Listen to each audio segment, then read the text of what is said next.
Hey y'all, Lois with Ellie Grace's Attic with a Lunchtime Live, and today I'm going to show you a quick and easy Mother's Day gift idea. These cute little picture blocks.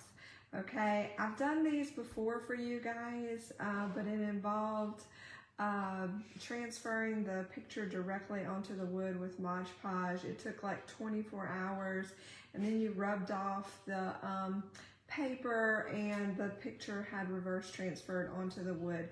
That is still a terrific way to do it, and you get a really neat end result. But this one is so easy, and the kids can help you with this. And look, out of all the Mother's Day gifts, I've never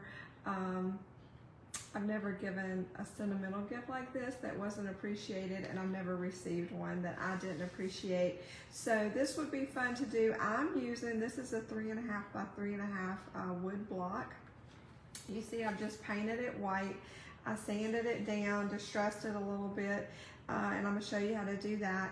And then I added the picture, so you could do this size, or you could scale it up and do a bigger size as your gift. It could be the gift, or it would be cute in a little basket, kind of as an additional bonus gift.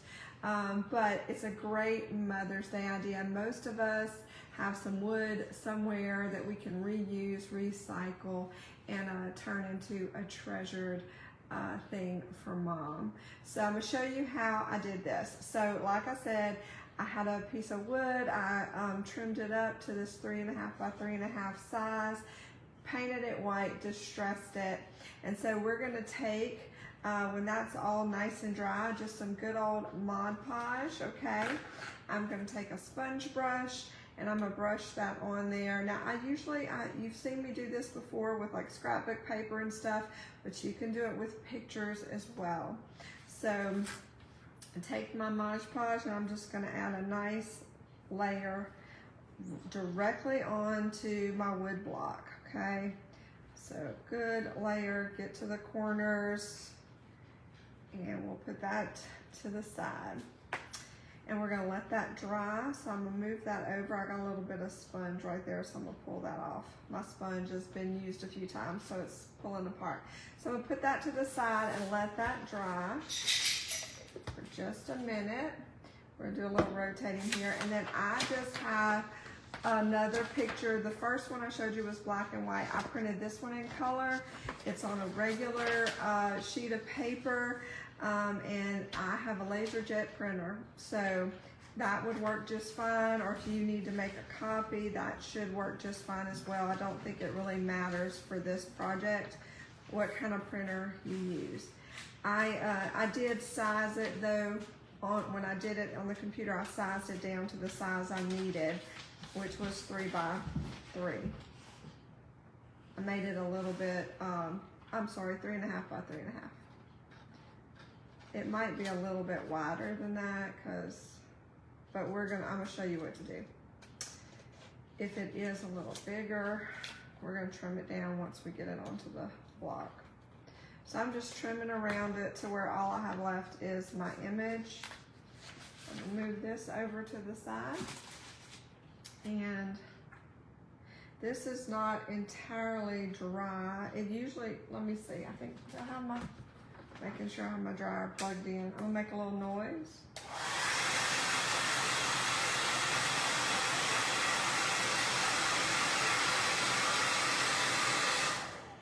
Okay. It doesn't really need to be entirely dry for this project, but I'm putting my picture in the center where I want it. And once you get your picture where you want it, then I'm going to take some parchment paper and put that over my picture. I've got a hot iron. This is, I know they make little mini irons for crafting, but I don't have one of those, so I'm using my laundry iron. I have it set on dry. Oh, evidently it doesn't want to do dry. I think that was the last bit of steam. Okay, It's officially on. Why is it wanting to steam? Okay. Do I not have it all the way? I've got it on dry iron, but it's still deciding that it wants to steam.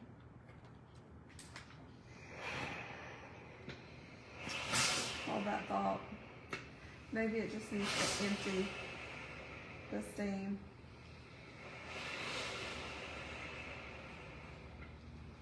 All right, are you done? Like, I'm like, maybe I don't have it. All right, it's fixing to have to be okay. Ideally, y'all, this might be a fail because I can't get my iron to work. I'm like, maybe it just needs to, maybe this needs to be off. Hold on. I don't even know how to work my own iron. It stays on steam. Okay, I think I got it, maybe. Y'all hear it?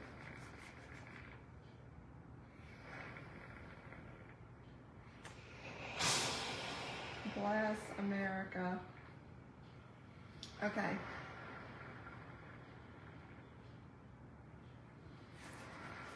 All right, you never know what's gonna happen live. We are gonna let the steam do its thing. All right, this is what I'm gonna do. I'm gonna double my parchment paper. Since the iron's not cooperating, we're gonna wing it. We're gonna double the parchment. So hopefully we're gonna get it done, and we're just gonna use that tip, and we're gonna just iron and see what happens. What you're trying to do is that dry Mod Podge. It's gonna heat up and adhere your picture to the block. It's an easy way to Mod Podge. All right. It got a little extra steam in there, or it got under just a little, but that's okay. We're gonna work with it. Ideally, you want that iron to be dry. So I'm gonna do the corner just a little bit right here. We're gonna work with it. Sometimes this is life. Now it's not gonna steam. Maybe it just needed to get it out. So we're gonna kind of come over the edges with your iron. Just to make sure you got your edges really good. And I'll move that to the side. Let me grab a napkin to kind of dry up some of this water. Okay, don't do what I do. Test your iron before you do it or go live. But you'll see, even though my iron was steaming, it's still on there. It still worked. You just don't want to get steam under there to deteriorate your picture too much. Okay, so now what we're gonna do, now that we've got it on there, I wish you could see the edges are so good and sealed on there. So now we're gonna take a sanding block and we're just gonna sand the edges because I want it to be distressed. So I'm just kind of going down and away from the picture. Kind of want it to blend into the wood, kind of, and just make it look like it's one with the wood. So it's gonna kind of get those edges off where it's not such a straight line. I know I'm shaking the table. All right, let's see. Now we've got that. The top, we're going around the side. You can sand as little or as much as you want to, okay? There's no right or wrong way to do this part. And now I'm gonna do the bottom.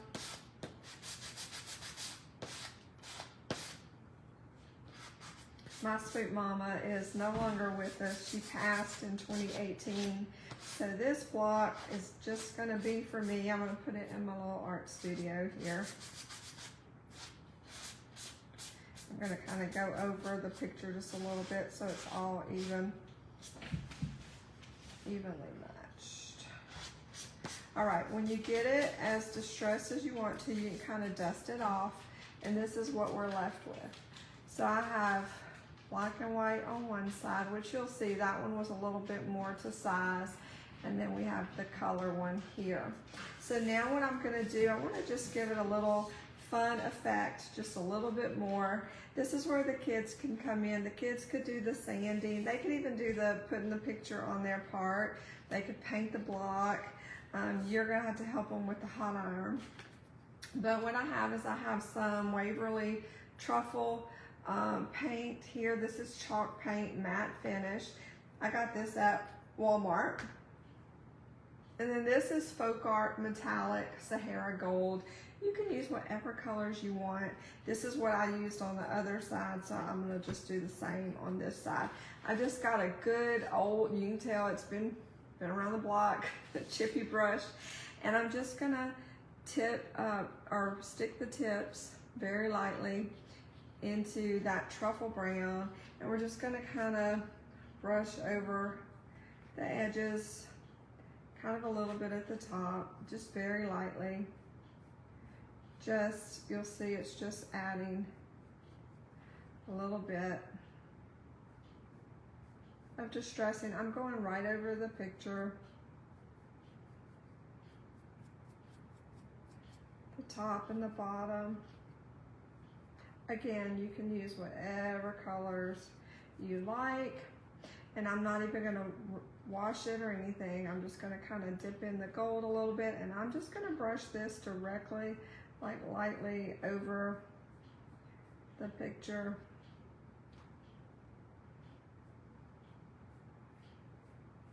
Just into the picture a little bit. So we kind of get this effect. See, I just brushed right over the picture, and that's it. That's all there is to it. That's just such a fun and easy, breezy way for a last minute Mother's Day gift idea. Like I said, it could be the gift. You can let your kids help with it. You could do a bigger size if you wanted. Or it could be a bonus gift and just go inside a basket or goodie bag for mom. So you see, I did it in the color, and then I also have it in black and white. You could do something like this where it's a, you know, flip over idea, or you could just do one side and have the kids sign the back.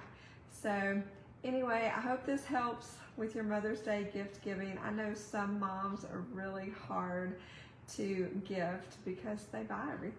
They buy stuff for themselves. I know my mother-in-law, I love her to death, but she's sometimes hard to buy for, but these kind of gifts are the best. They are the best. So happy gift giving. Love you guys.